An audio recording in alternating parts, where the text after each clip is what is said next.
Hello everyone, my name is Ray Balba from Philippines.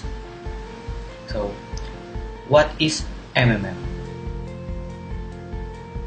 MMM is a global community of financial aid and donation exchange. It is a peer-to-peer system.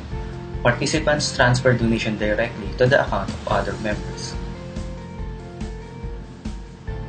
MMM assigns system rewards called Mavro, enjoyed by active participants and managers. MMM is not a bank, business, company, or investment.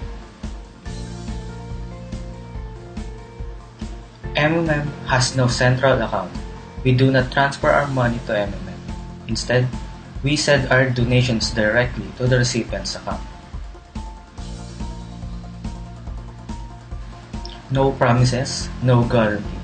Besides, these are our donations to those participants who join the community that need help. There's no law that says donation is illegal.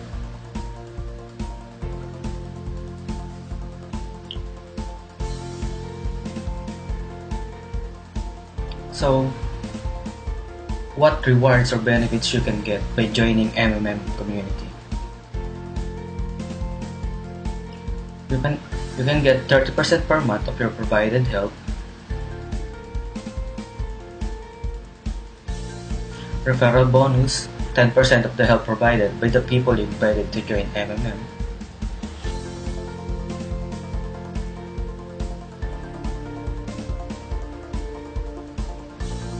registration bonus of $20, $50, and $100.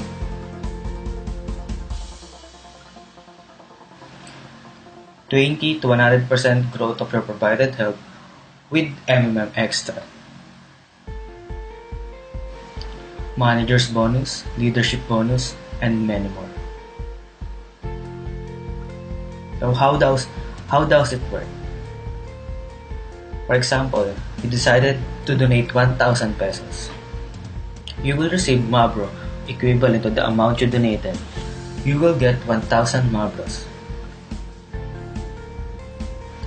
The growth rate of your money is 30% per month. So it will continue to grow until you decided to get help from the community. MMM also has this new MMM Extra, wherein your Mavros can grow up to 100%. So how do we send or receive donations? We use Bitcoin in sending and receiving donations. You may create your Bitcoin wallet at blockchain.info.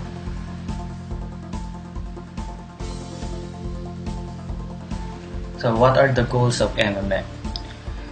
Help all the people in the world, create a new fair financial relationship in the community, financial literacy, stop economic slavery, and financial freedom. Founder of MMM, Sergey Mavrodi. Sergey Mavrodi is the founder and leader of the MMM financial community. MMM is sure to be his life work, but not the only one.